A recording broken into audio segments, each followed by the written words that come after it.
You're listening to the Daily Mishnah Podcast with Benedict.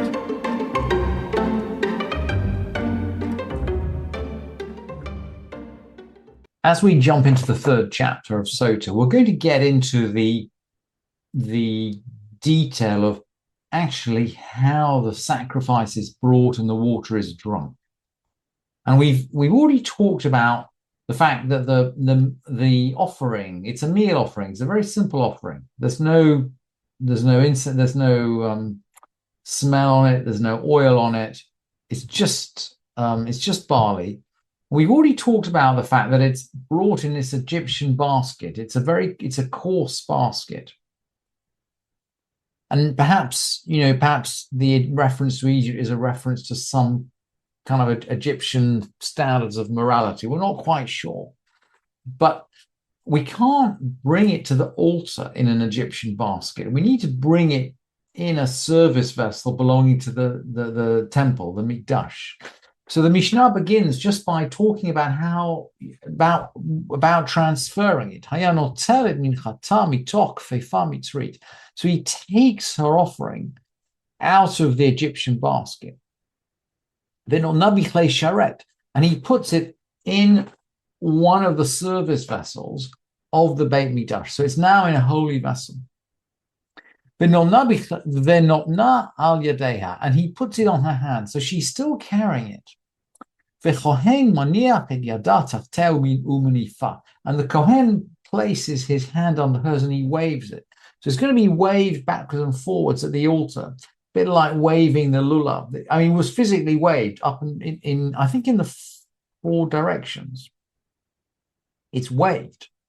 And once he's waved it, you can actually offer it on the altar, or actually he's going to offer a handful of it, because most of the offering is going to be eaten by the priests, but a handful of it is going to be put on the altar. So he'll put his hand in and take out this handful and throw it on the altar and burn it, and the rest is going to be eaten by the Kohanim.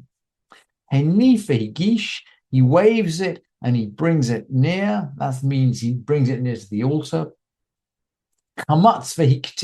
He takes a handful and he burns it. And the remainder is eaten by the priests. So we've given the offering now. And the Mishnah continues.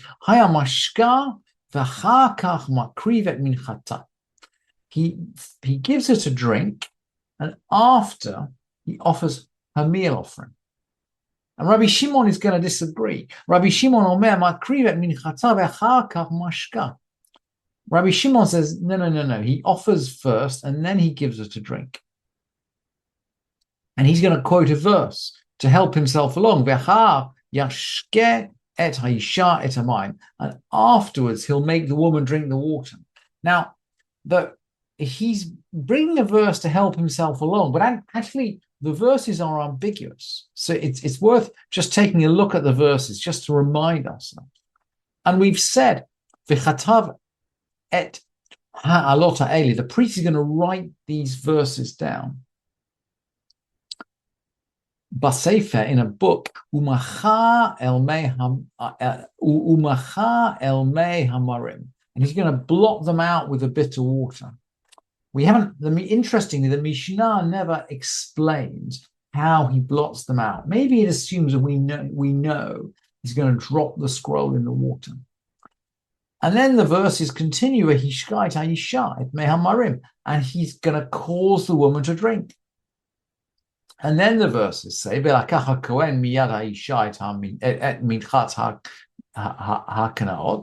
then the priest shall take the offering of jealousy, and wave it and offer it, and take the handful and put it on the altar.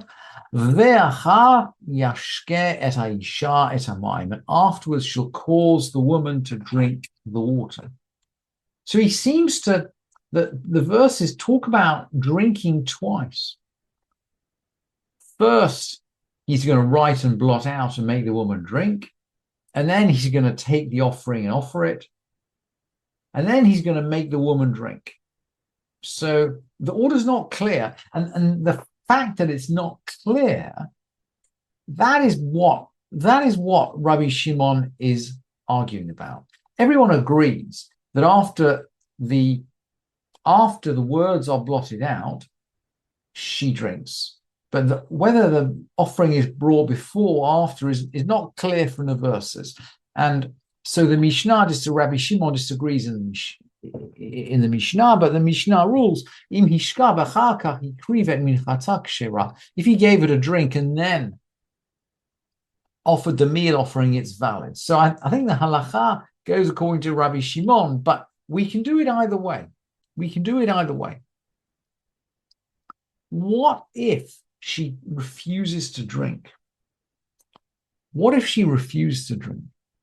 Ad shelo nimchaka megillah amra ini shota, megillata nignezet uminchata mikpazeret al hadeshen. Now, until the scroll is rubbed out, so in other words, as long as these words haven't been rubbed out, if she said, I refuse to drink, then we stop the whole process. Remember, the point of the process. So the point of the process is to investigate whether is she tameh or not, or tahor. It's some kind of a test. But if she refuses to drink, she can be divorced without her ketubah. So she'll take a financial penalty from refusing to drink. But she can do that. So she can say, I refuse to drink. Her scroll's stored away, can't be used for any other purpose. And that offering is just scattered over the ashes. We can't offer the offering because it has no purpose anymore. We're not testing her. And the Mishnah just sort of confirms, Ein Megillata kshera lashkot bash Sotah acheret. Her scroll isn't valid to be used in giving another Sotah to drink. Interestingly, the Kaufman spells Sotah with a sin rather than with a samach here. We normally spell it with a samach, but interestingly, the Kaufman has it with a sin here. And the two letters, sin and samach, are pretty interchangeable in the Mishnah and a little bit interchangeable in Tanakh. So that's if she says, I refuse, before the scroll's been rubbed out. What if it's already been rubbed out? And the rabbis they're really sensitive about, once we've rubbed out God's name, what do we do next? Well, let's see the Mishnah.